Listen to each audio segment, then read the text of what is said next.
বন্ধ কারখানা চালু করার উদ্যোগ নিচ্ছে সরকার। এর জন্য গঠন করা হচ্ছে বড় অঙ্কের পুনঃ অর্থায়ন তহবিল, যার সম্ভাব্য আকার হতে পারে 40,000 কোটি টাকা। এই অর্থ ব্যবহারের নীতিমালা করছে বাংলাদেশ ব্যাংক।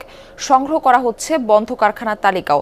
নিয়ন্ত্রক সংস্থা বলছে সমস্যার ধরন বিবেচনায় নেওয়া হবে উদ্যোগ। তবে টাকা দেওয়ার আগে গ্রাহকের অতীত ইতিহাস এবং কারখানার সম্ভাবনা বিবেচনায় নেয়ার পরামর্শ দিয়েছেন ব্যাংকার ও বিশ্লেষকরা। প্রতিদিন গোসলে সিরামের উজ্জ্বলতা মেরি serum soap bar. Deutschland apparel রাজধানীর উপকণ্ঠের এই পোশাক কারখানাটি প্রায় 2 বছর ধরে বন্ধ। চালু অবস্থায় কাজ করত 1800 শ্রমিক কর্মচারী। মাসে রপ্তানি আয় আসত 15 কোটি টাকা। কারখানার মালিক আরিফুর রহমানের অভিযোগ, প্রিমিয়ার ব্যাংকের জালিয়াতি এবং অসহযোগিতার কারণে কারখানাটি আর চালাতে পারেননি তিনি। সবকিছু করে আমাদের মতো করে আমরা চেক করে দেখছি, আমাদের লোন হয় 16 থেকে 17 কোটি টাকা। ব্যাংক আমার কাছে এই মুহূর্তে পায় আমার গার্মেন্টসের, আর ডাইংয়ে পায় 12 কোটি টাকার মতো, 11-12 কোটি টাকার মতো। এটাই হচ্ছে আমার লোন। কিন্তু তারা আমাকে 500 কোটি 600 কোটি টাকা তারা কই থেকে বলতেছে আমি এটা জানি না। এখন আমরা তো সাফারার, এবং এই জন্য আমার ফ্যাক্টরি প্রায় 1 বছর থেকে 2 বছর থেকে প্রায় বন্ধ। ওয়েস্ট অ্যাপারেলেরও একই অবস্থা। বলা হচ্ছে জালিয়াতির মাধ্যমে উদ্যোক্তার ঘাড়ে চাপিয়ে দেওয়া হয় বিশাল অঙ্কের ঋণ, পরে বন্ধ করে দেওয়া হয় back to back LC.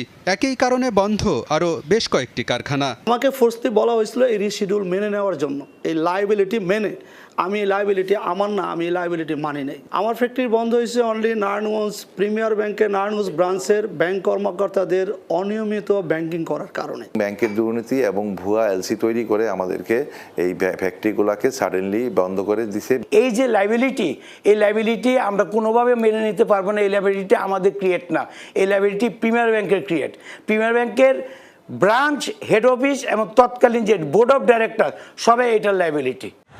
Banking সমস্যার পাশাপাশি বৈশ্বিক সংকট, ডলারের উচ্চ বিনিময় মূল্য, চড়া সুদের হার এবং রাজনৈতিক রোষানলে পড়েও বন্ধ হয়েছে অনেক কারখানা। কর্মসংস্থান তৈরিতে এসব কারখানা আবারও চালু করতে চায় সরকার।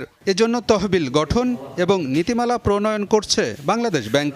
চলছে তালিকা সংগ্রহ করে সমস্যা চিহ্নিত করার কাজও। সবগুলোই কালেক্ট করছি যে কোন ফ্যাক্টরি কী কারণে বন্ধ অবস্থায় আছে, তারপর সেগুলি অ্যানালাইসিস করে সরকারের সাথে বসে একটা সিদ্ধান্ত নেওয়া হবে যে কী ধরনের নীতিগত বা আর্থিক সুবিধা দিলে এই বন্ধ কলকারখানাগুলো আবার পূর্ণতমে চলতে পারবে।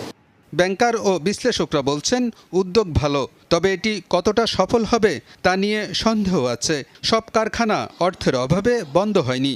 অনেক উদ্যোক্তা কারখানার নামে ঋণ নিয়ে অন্যত্র সরিয়ে নিয়েছে। পাচারের অভিযোগও আছে অনেকের বিরুদ্ধে। তাই টাকা দেওয়ার আগে সম্ভাবনা